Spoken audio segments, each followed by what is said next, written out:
प्रेम से बोलिए शंकर भगवान की जय। हर हर महादेव। देवों का देव महादेव जी के चरण में प्रणाम करती हूँ, मेरा प्रणाम स्वीकार हो। माता गौरी पार्वती के चरण में प्रणाम करती हूँ, मेरा प्रणाम स्वीकार हो। गणपति ललनमा के चरण में प्रणाम करती हूँ, मेरा प्रणाम स्वीकार हो। सब देवी देवताओं के चरण में प्रणाम करती हूँ, मेरा प्रणाम स्वीकार हो। गुरु भाई बहना, मैं एक तीज व्रत कथा सुनाने जा रही हूँ। इस कथा को पूरा सुनिए और रहस्य जानिए। आदि नहीं, आदि सुनने में शिव गुरु का अपमान होती है, पूरा सुनने में ज्ञान होती है। इसलिए कथा को पूरा सुनिए और रहस्य जानिए। हर हर महादेव, घर घर महादेव। गुरु भाई बहना, एक समय की बात है। एक राजा थे और एक रानी। राजा जो थे, राजा बहुत अच्छा राजा थे। राजा अपने प्रजा को बड़ी भलाई किया करते थे। रानी भी बहुत अच्छी थी। धीरे धीरे समय व्यतीत हो रहा था और समय व्यतीत होते होते रानी जो है गर्भवती रह गई। राजा का ये खुशी सुनकर तो उनका फूली नहीं समा रहा था। राजा का मन में एकदम फूल की तरह हुलस आ रहा था। खुशियां उनके मन में निछावर हो रहा था। अपने प्रजा को बताए, सबको बताए, खुशी के मारे पूरे राजमहल को सजवाए दुल्हन की तरह। लाइट बत्ती पूरा लगवाए, रास्ते में फूल बिछवाए कि हम पिता बनने वाले हैं।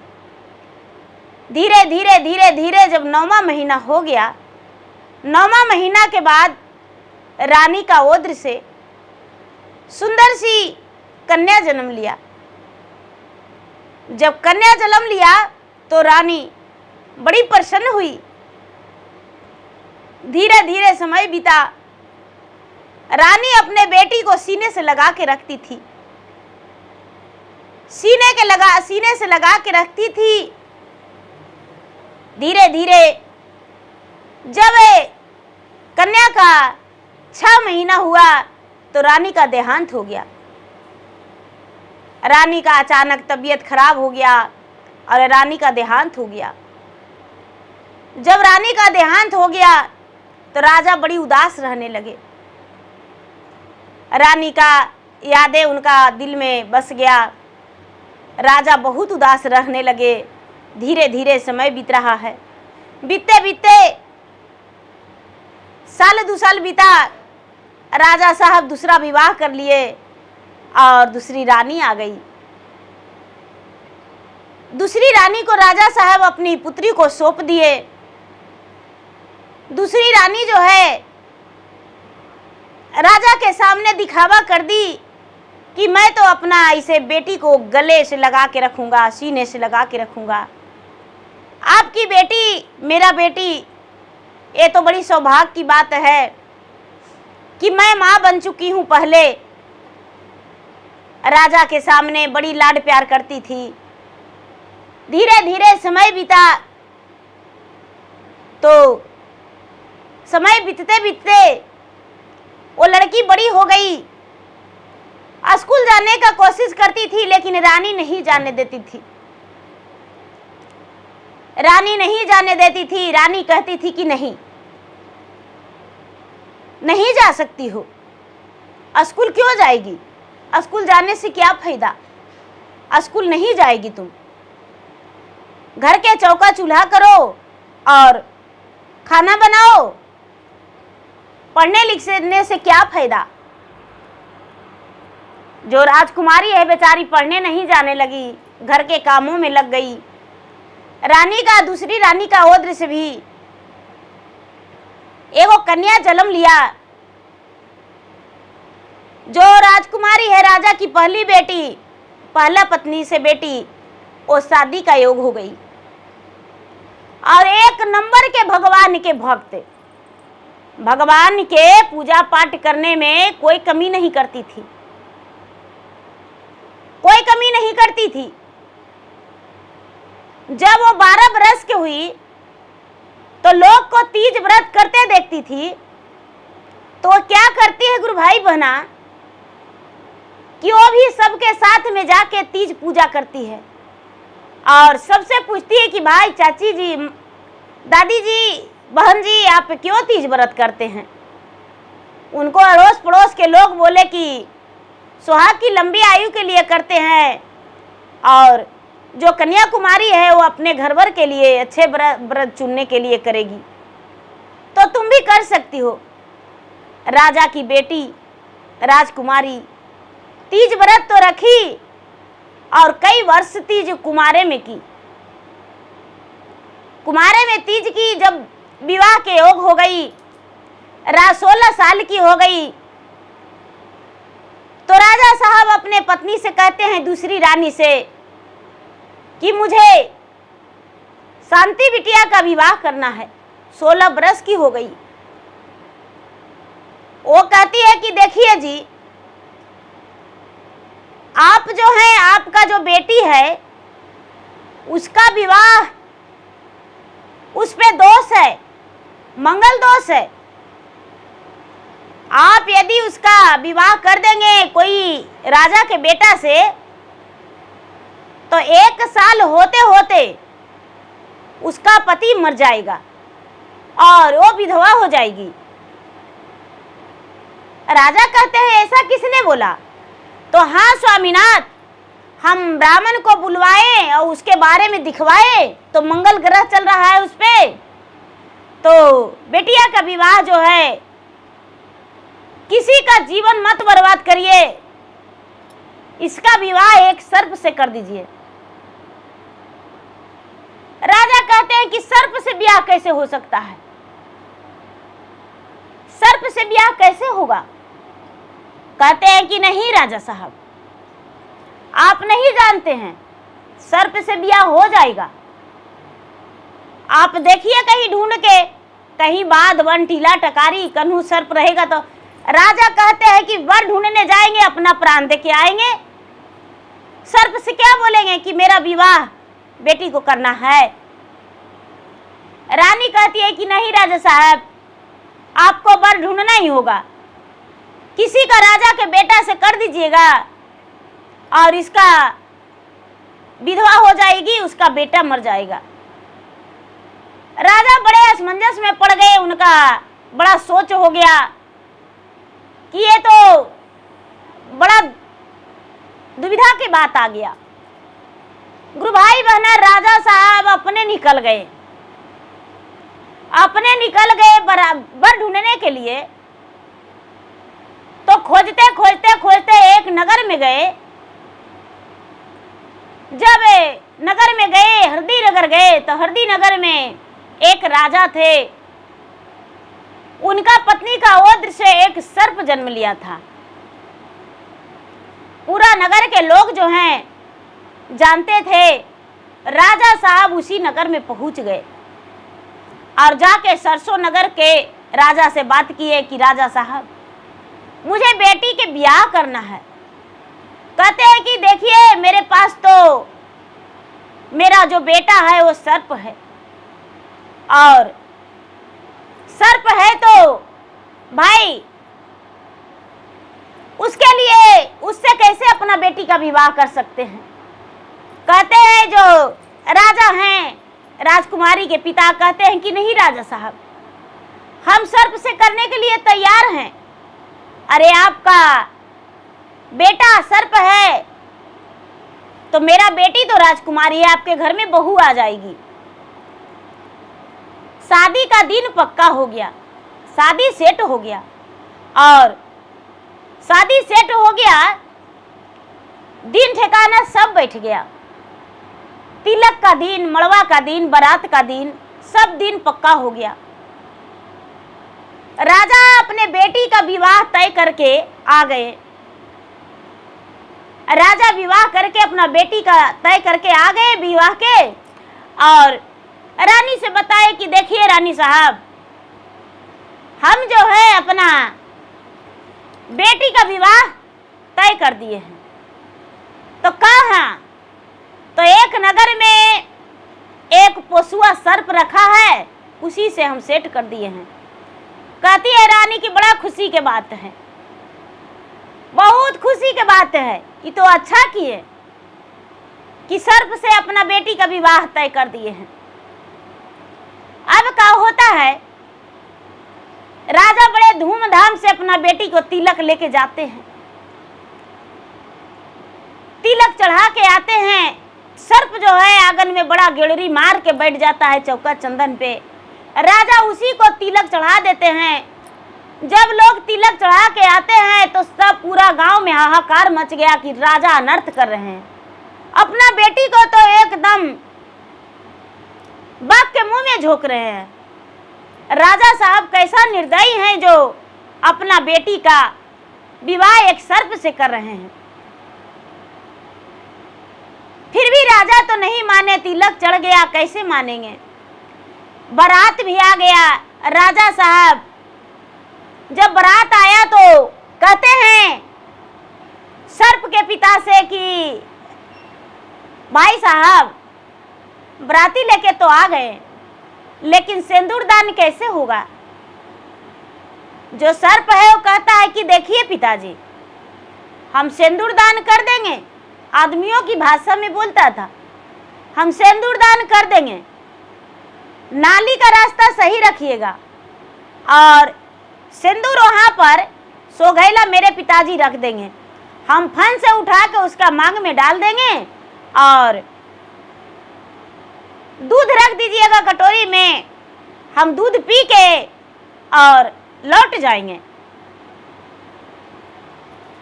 राजा जो है, राजा क्या किए कि नली रास्ता सफा कर दिए नली का और रानी से बोले कि रानी साहब एक कटोरी में दूध रख दीजिएगा, जो सर्प आएगा मांग में सिंदूर दान करके और वो दूध पी लेगा और दूध पी के और फिर से वो चला जाएगा वापस। बेटी का विदा कर देंगे, बेटी चल जाएगी। रानी सोचती है कि हाँ यही मौका है, यदि दूध में थोड़ा सा डाल देंगे जहर तो सर्प मर जाएगा। और राजा से बोलेंगे कि देखिए एक सर्प से भी विवाह हुआ, मंगल दोष बेटी जो है उसका विधवा लिखल था, विधवा हो गई। सारा दिन जीवन भर मेरे दरवाजे पर रहेगी, मेरे दरवाजे पर चूल्हा चौका करते रहेगी, झाड़ू बर्तन करते रहेगी, मेरा दाई बन के रहेगी। सर्प जो है नली के रास्ते से आया और नली के रास्ते से आके मांग में सिंदूर दान कर दिया और सिंदूर दान करके दूध के ओर गया तो जैसे दूध में मुंह डालने लगा तो उसमें पूरा बदबू मारा। सर्प क्या करता है कि फन से दूध का कटोरी का उलट देता है। अब दूध का कटोरी उलट के फिर नली के रास्ते निकल जाता है। सब लोग कहने लगे कि अरे दूध जो है, दूध में हरा हरा क्या है, हरा हरा क्या है, लगता है दूधवा में गमक है, महक है। सब लोग कहते हैं कि ये राजा साहब ये दूधवा में लगता है जहर है। सब लोग इस बात को झांक दिए। राजा साहब लड़की को विदा कर दिए। राजकुमारी दुल्हन बन के अपना ससुराल चल गई। और जब ससुराल चल गई तो सासू जो है जो अर्छन परछन किए, रात का सुहाग का शेष सज गया। जो सर्प है, सर्प जो है जो गया पलंग पे और कुछ नहीं बोला, अपना पेटार में बंद हो गया।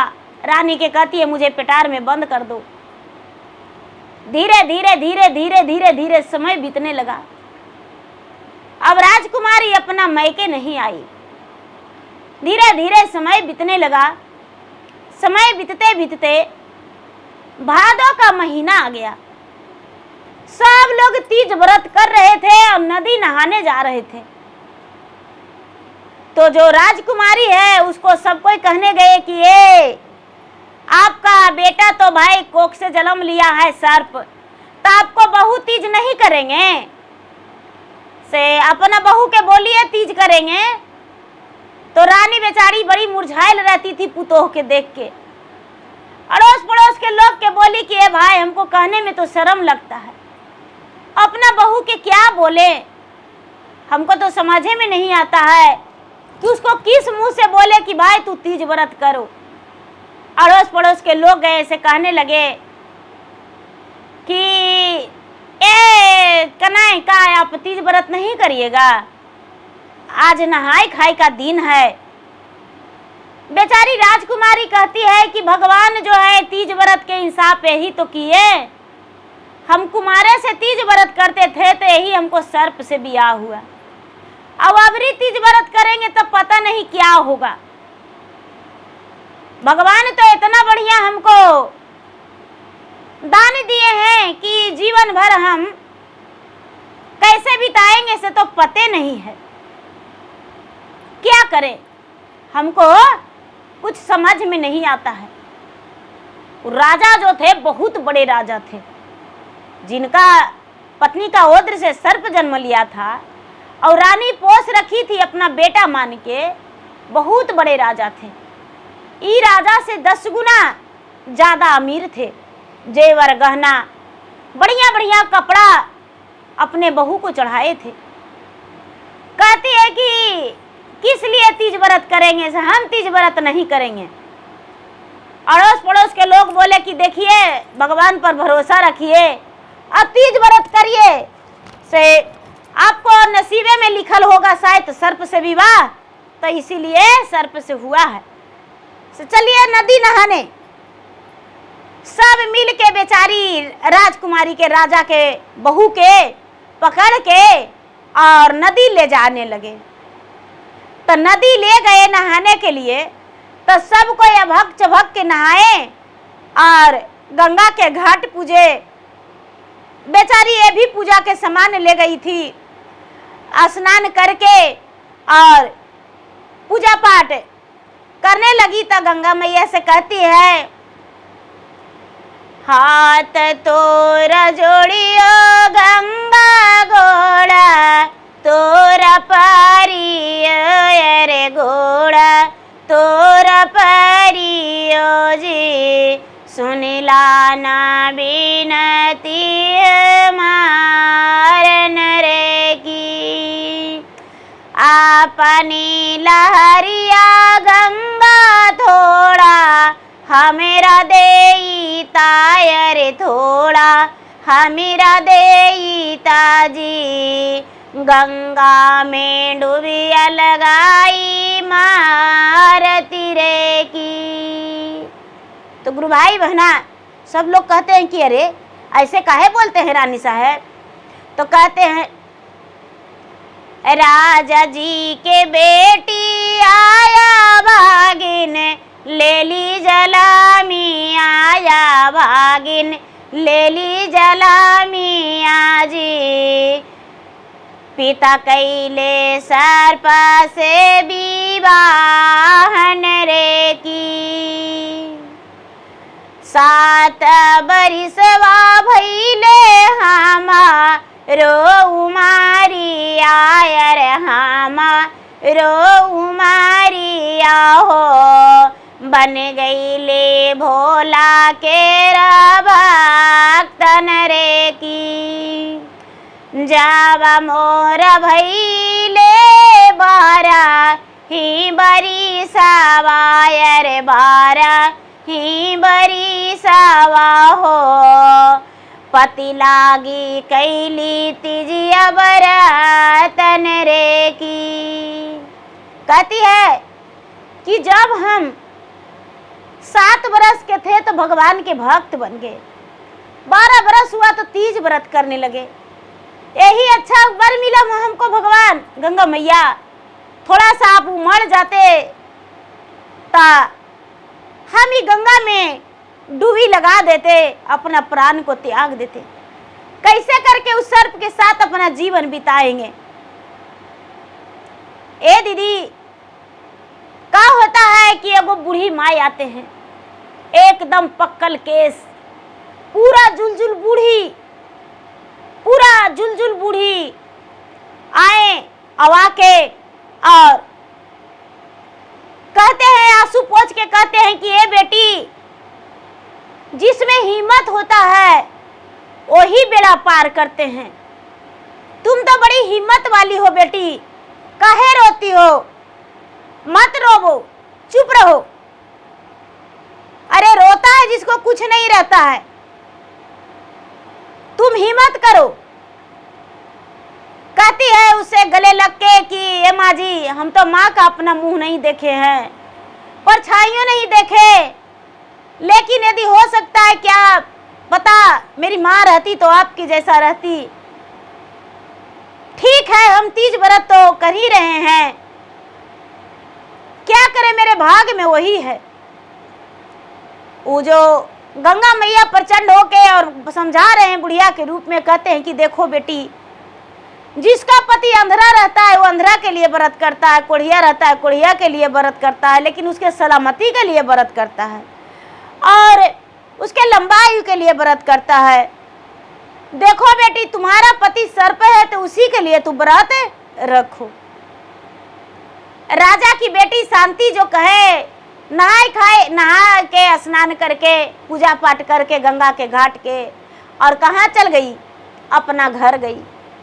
जाके सास के गोड़ लगी, ससुर के गोड़ लगी, और उसके बाद तुलसी में जल डाली, पूजा पाठ की, भोजन की, सासों के दी, अपनों भी की, सास के भी दी, अपने भी भोजन करके, और रात में भोजन करके सवेरे उपवास रही। उपवास रही सखी सलेहर के साथ, सब लोग जो अड़ोस पड़ोस थे सबके साथ बड़ी समय से पूजा की, पूरी रात जागरण की। सब लोग जैसे अपने पति को लीलार में चंदन टीका लगाते हैं, वो भी जाके सर पे के लगा दी। सबको आरती उतारी, अपने पति को तो सर पे के आरती उतारी, और सबको प्रसादी लेकर अपने पति को खिलाने गई। सुबह सुबह का पूजा करके तो भी सोचती है कि चलो हम तो गिलास में दूध चढ़ाए हैं तो उसी को हम दूध पिला देंगे। क्या करती है कि रात में जाके रात भर जागरण करके पूजा पाठ करके, और थाल में जितना सामग्री था सोचा कि चलो अपना पति के हम पूजा कर लेते हैं। अब क्या होता है देखिए माता एवं बहने, ये प्रेम से सुनिए। जो बेचारी बहू है उसी सर्प को थाल में सजा के, जिस कमरा में वो सोती है उसी कमरा में सर्प पेटार में रहता था। गई है तो देखती है कि एक सुंदर सा 20 वर्ष के नौजवान पलंग पे बैठा हुआ है। राजकुमार, सुंदर सूरत उसका, एकदम जैसे चेहरे पे मणि जल रहा है। देख के चिल्ला के भागी, आके सास में लटपटा गई कि माँ जी, मेरे कमरा में कोई गैर पुरुष मेरे पलंग पे बैठ गया है, मेरे पति का सर्प होने का फायदा मेरे साथ उठाने वाला है कोई। माँ जी, आप मुझे कलंकनी कहेंगे, चल के देख लीजिए। सास जो है, सास भी जाती है, राजा साहब भी जाते हैं, जाके कमरा के अंदर देखते हैं तो देखते हैं कि अरे ये सुंदर राजकुमार कौन है। राजा साहब तेगा हाथ में ले लेते हैं और तेगा लेके और कहते हैं कि मारे वो कमरी वो बबुआ सिरवा दो खड़ाए वो, अरे सिरवा दो खड़ाए वो जी, ले वो तो हरो परान रे की, के कर तू बेटवा हो मन लो, के करे कहाना मायर, के का रे कहाना मा हो, हमारा घरवा में कैसे घूसल रे की। राजा कहते हैं कि देख रहा है तेगा, तुम हो कौन? मार के काट के बर्बाद कर देंगे। मेरा बहू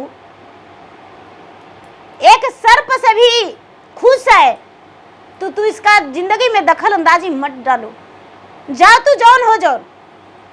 वो जो राजकुमार है कहता है कि पिताजी, माताजी, आप बहुत सब्र किए और मेरा जो पत्नी है, मेरा अर्धांगिनी है, जीवन संगनी है, भगवान का सच्चा भक्त है, महादेव का भक्त है और एक कुमारे से तीज व्रत करती थी। ये 5 साल कुमारे से तीज व्रत की है और आज भी हम एक सर्प है, फिर भी मेरा सर्प थे और मेरा लंबा आयु के लिए ये तीज व्रत रखी है। भगवान भोलेनाथ जो है मेरा सर्प से एक मनुष्य तन में मेरा शरीर को बदल दिए हैं। पिताजी, मैं आपका बेटा हूं, मैं कोई और नहीं। राजा पेटार खोलते हैं, सर्प नहीं मिलता है। राजा कहते हैं कि अरे हम नहीं मानेंगे, मेरा बेटा सर्प का तूने मार काट के फेंक दिया है और मेरा घर में प्रवेश कर गया है। जो पैर है गुरु भाई बना, भगवान से कहता है राजकुमार कि हे भगवान महादेव, कौन ऐसा परीक्षा दे जो ये अपना बेटा मानेंगे। भगवान जो है गुरु भाई बना, दोनों पैर में केचुला की तरह उसका पैर कर दिए। राजकुमार अपना पैर को, अपने माता पिता को, अपने पत्नी को दिखाता है, अपने पत्नी को दिखाता है, माँ को दिखाता है, अपने पिता को दिखाता है।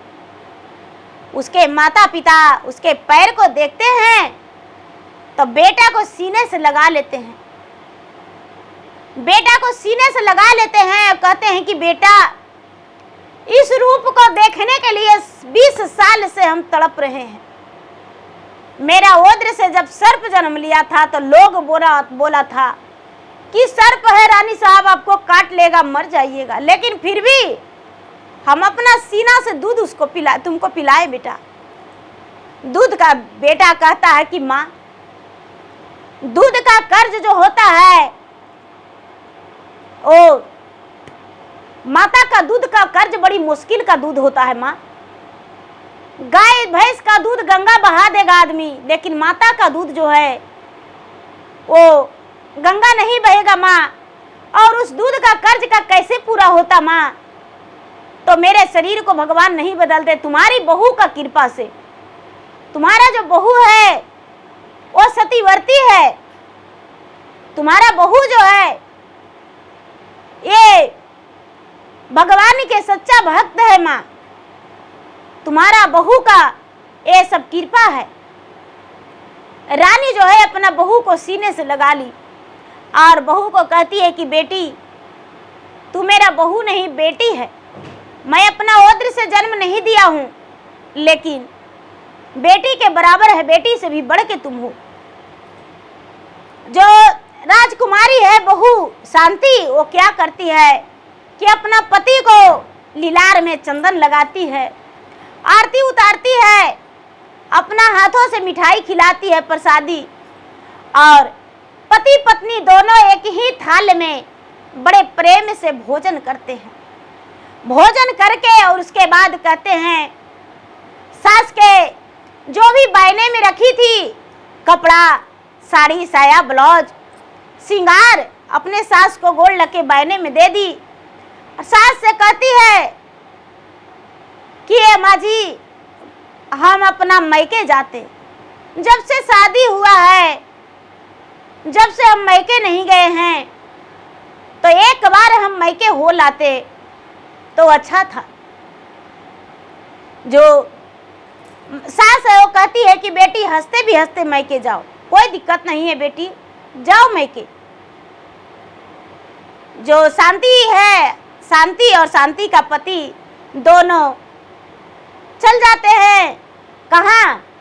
राजकुमार और राजकुमारी अपना एक ससुराल और एक मैके, एक ससुराल और एक मैके दोनों चल जाते हैं।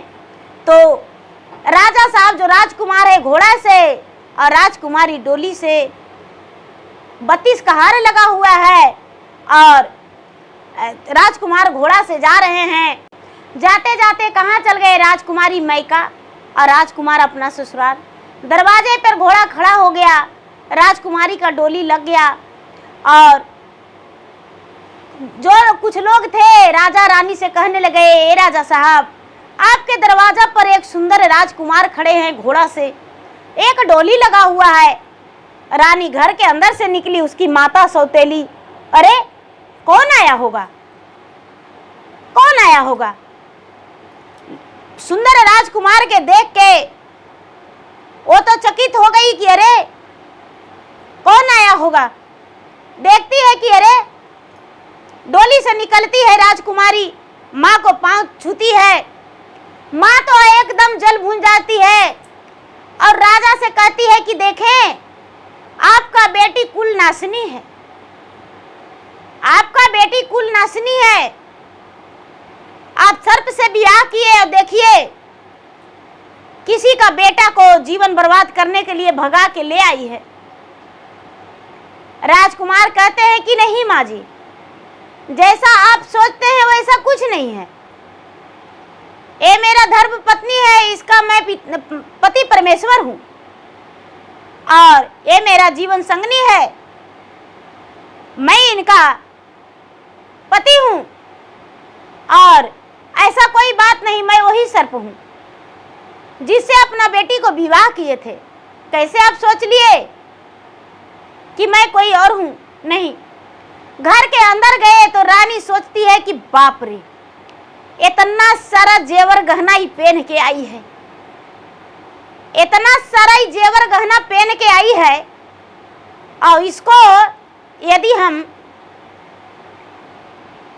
मार काट के गड्ढा में भर के अपना बेटी के हम इसको साथ ब्याह करके विदा कर देंगे तो इससे बड़ा कोई खुशी नहीं होगा। राजा से कहती है कि ए राजा साहब, आपका बेटी पर तो मंगल दोष है, ये है, आपका बेटी तो इसको प्राण ले ही लेगा, ये तो मर ही जाएगा, तो क्या करे, जो छोटा बेटी है उससे ब्याह कर दे, इतना अमीर घर के रिश्ता को जाने दे देंगे हाथ से। राजा कहते हैं कि कैसे? तो राजा साहब आप साथ दीजिएगा तो हो सकता है। राजा कहते हैं कि क्या साथ दे बताइए? तो इसको अग्नि में कुआं कटवा के और इसका मुड़ी काट के उसमें डाल देंगे और डाल के और भर देंगे कुआं, और जब आएंगे ये तो अपना छोटी वाली बेटी को विदा कर देंगे। राजा कहते हैं मुझसे नहीं होगा, जे इसका भाग्य में होगा से होगा, जे इसका भाग्य में होगा से होगा, हम ऐसा नहीं कर सकते हैं। राजा साहब इस बातों से इनकार कर गए। राजकुमार अपने पत्नी को मैका पहुंचा के 1 से 2 दिन बिता के और अपना घर लौट गए और बोलकर गए कि भाई 15 दिन महीना दिन में अपना पत्नी को हम लेने आएंगे।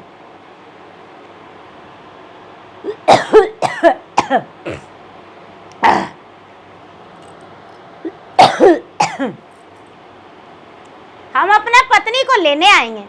कहते हैं कि राजा रानी बोले कि ठीक है, बड़ा खुशी की बात है, आप अपना घर जाइए, कुछ दिन मेरा बिटिया मेरे घर रहेगी, उसके बाद हंसते भी हंसते आपके साथ विदा कर देंगे। राजकुमार अपना नगर को लौट गए। राजकुमारी अपना मैके में रहने लगी। अब बार बार इसको जो सौतेली माँ है उसका गहना को निहारती है, गहना को निहारती है और कहती है कि बेटी ये तो सर्प था तो ये मनुष्य कैसे हो गया? लोग से बताई कि देखो हम तीज व्रत किए, तीज व्रत में इतना महिमा है, इतना महिमा है कि भोलेनाथ जो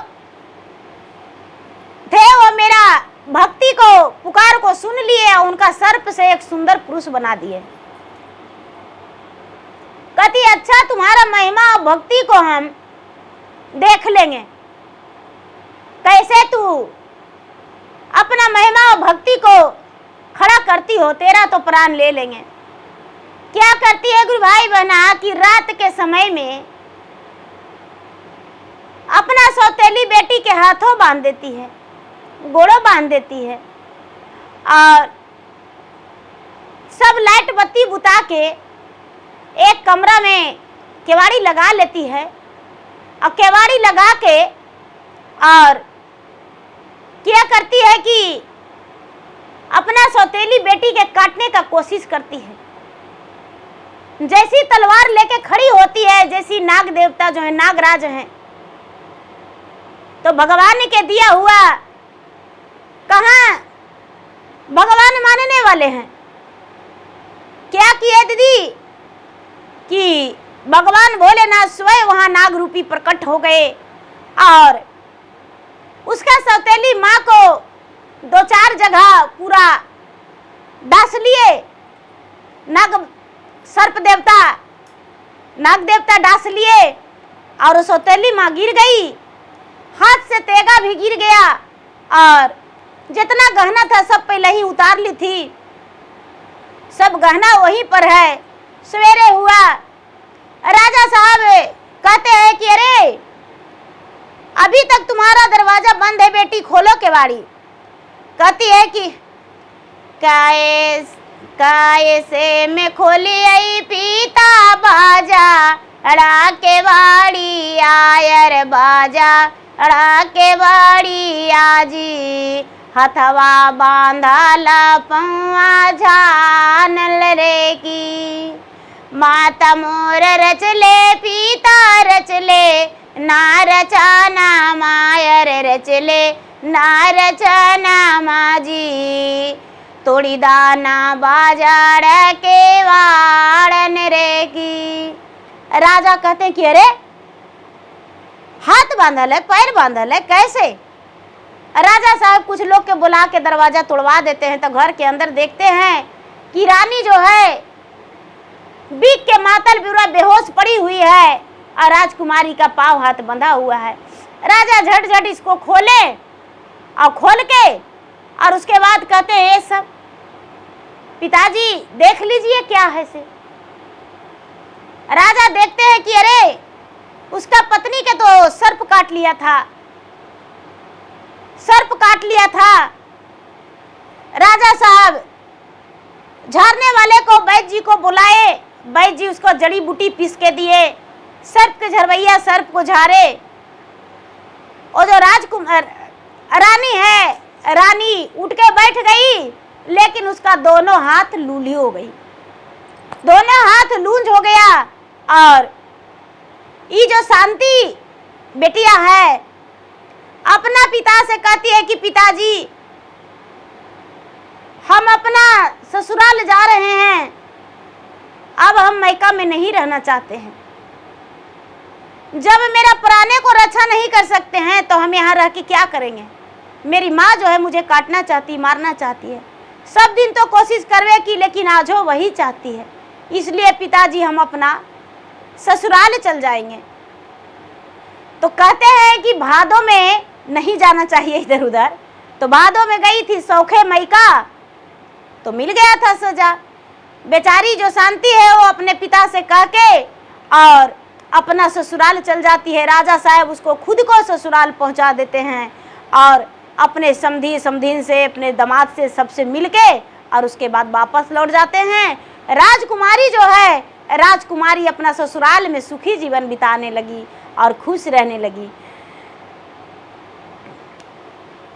तीजिया व्रत हम करब, रहब हमहु उपास, रहब हमहु उपास। स्वामी जी ला मांगब लंबी उमरिया, अपना ला सिंदूरा सोहाग, अपना ला सिंदूरा सोहाग। गोदिया में मांगवे गोदी लालना माँ, घरवा में भरल भैन डार, घरवा में भरल भैन डार। हमें करवती जिया बरत, हमें करवती जी आबर। जय शंकर भगवान। गुरु भाई बहन, मेरा वीडियो अच्छा लगे तो मेरा वीडियो को लाइक करें, शेयर करें।